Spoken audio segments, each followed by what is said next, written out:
Drive V1. The V1 is a pretty interesting board. If you really want to sum it up quickly, it's a DIY board that you don't have to DIY. It's done for you. It's kind of a curated list and combination of some of the best parts in DIY e-skate, all brought together in a really nicely packaged setup. Now, Ion Drive is a new company, and they're doing board releases in batches. So this is the first batch. This is the V1 batch of boards, and I don't think they're going to build this exact model more than the ones that they make in this exact batch. So it's kind of cool to see a company come at it from this angle, because it's very goal orientated. Like, we want this board to do this exact thing. We're going to make 5 of them or 50 of them or however many, and that's it.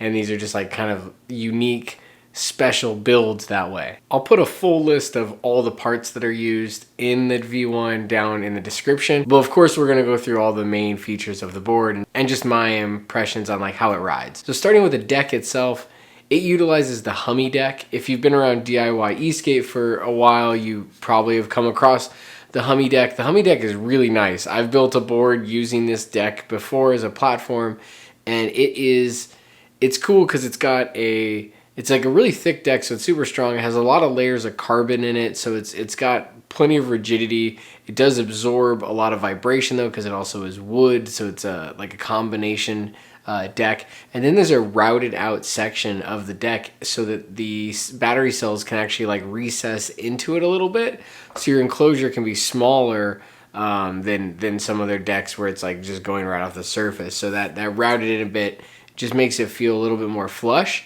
And with the V1, that's done really, really well. It's paired with a BigBen enclosure. Again, if you've been around DIY e-skate, you've probably heard of his enclosures. I tried to get one when I built my Hummie, and I couldn't get one. They're hard to get, so they're really, really nicely made. I believe they're all fiberglass, but they're super, super nice enclosures. From, you know, when you look at the board and you look at how thin it is, it's just, it has this feeling of being really sleek and easy to throw around, and it is. When you're riding it, it feels that way. And it comes down to just being a really thought out board in every step of all the parts that went into it. You can just tell when you're riding it. So inside the battery is a 12S4P. It's on a PCB from Duck Battery Systems, and it's using P26A cells, so 18650s. So these are smaller cells, so you're not gonna have as much range. But when you pair this with street wheels, you should get about 20 to 25 miles of range. So not a crazy amount of range out of this board, but the board only weighs 26 pounds.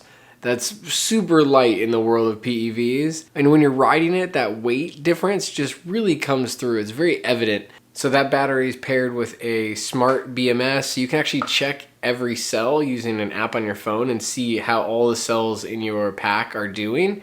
Super cool feature. Again, just in one of those nicely thought out small features that come together to make a really awesome complete package. It's running a VESC. It's using the BKB Xenith. I've used these in other builds. Great VESC that I always had good luck with. I put thousands of miles on them. And the power delivery on this is really smooth because of that. That's what I love about VESC compared to like other off-the-shelf boards. Is just the ability to have a really smooth power transfer like off the line. It's just so controllable and tunable. I love that about it. So this is using Boardnamics trucks. I've used Boardnamics trucks in the past as well. These are great. They're 220 millimeter RKPs. They're on split angle base plates, but what's cool about them is that the angles, even though they're different, they're made so that the trucks are at the exact same height, so your deck doesn't have a tilt to it. That is something that's a bummer about other boards with adjustable base plates, is that when you change the angle, it changes the height of the deck. And if you have different angles, then your deck will be at different heights. So something to remember when you're using adjustable base plates. Whereas in this case, we're using split angle ones. It's running a 33-degree angle in the rear and a 48-degree angle in the front. So pretty carvy and still pretty stable by having the split angles. I had no issues with any speed wobbles, and the board will take you up to 33 miles an hour. It has 44-tooth pulleys on it on the wheels, and they're metal press fit with a carrier bearing. They're really nice. Every little choice is like, if you took a DIY guy and you were like, here's like almost unlimited budget in a way, and just go buy awesome, great parts, like, here you go. This is basically what happens. This is what you get. It's got Riptide KranK bushings. It's got Riptide anti-sink plates that are really nice. They look super beefy, so you won't have any issues because this is a drop-through deck. Now in the back of the board, these are custom designed just for this board. Motor mounts from Idea. They're precision made, and they have crossbars as well that go across there, like kind of like bash guards, to protect the motors, which are battle-hardened Flipski 6354 190 kV motors. Now my board has torque board wheels on it that I'm riding. This is just the demo board. The board's going to come to customers with black 111 millimeter Zoobomb, so just a 1 millimeter difference on the wheel size, but it's been riding really well on street wheels. You know, it being this low, the center of gravity is really low. It's a light board. It feels like it can flick it around. It feels almost just like a skateboard, like a regular skateboard. I know we talk about that a lot in e-skate. It's like feeling like a real skateboard. This feels like that. It gives you that sensation of just being on like a magic one. It's really fun compared to a lot of the other like huge boards that I ride. Everything has its place for sure, but the place that this is in, it's a really, really great one. It feels awesome. Now I did go seek out specific areas to go ride. That's just how I am with street wheels. I like to have a really smooth area. I know they can do it. Everybody says like you can ride over rough areas. I don't like doing that. I like to go find like smooth areas if I'm going to ride a street wheel board. But once I'm in those areas, it's super fun and it's a great sensation. This board uses the Flipski VX1 remote. Now this is a super simple remote. This is as basic as it kind of gets. Now you do get your board level in little dots. So you'll see like 25, 50, 75, 100% battery indicators of how much battery is in your board. But that's about it. Other than that, it's just a basic wheel remote. I've used these before. Lots of people have. This is the upgraded one though, so it's gotten rid of all of the old bugs that were from years ago. It's got the upgraded battery in it, so you should be able to get a ton of lifespan out of the battery in this remote, which is always a nice feature of this thing too. And I always did like this remote because it's so small. When you turn it off and slip it in your pocket, it's really, really tiny. It's actually still a great remote. You know, also on the remote, you can see the charge of the remote itself. The charger is a 2 amp charger, so pretty small charger for this board. In the box, you'll get an extra belt with the board too, and a really cool feature, this is really awesome on this board, you can actually change your belts without taking your wheels off, or you can put like a new belt on if you broke a belt when you're out riding. So I'll show you how you do. You literally just like flip the board on its side. You can just push down on this belt right here. It'll slide off if you're taking one off.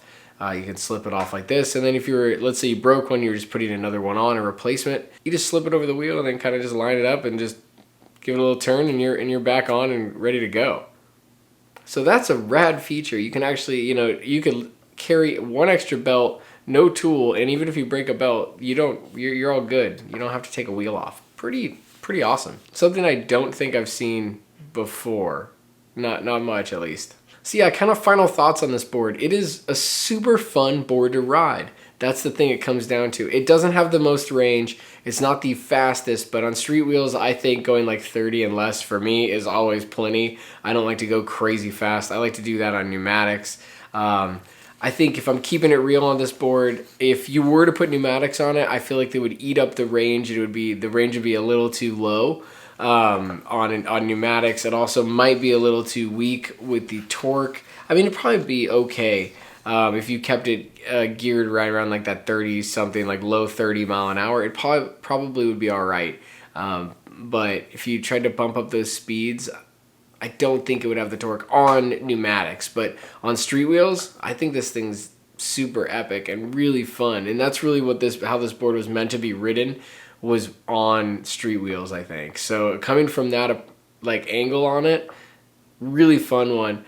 The power button is in a good location. The power charger's in a pretty good location. They're really easy to get to.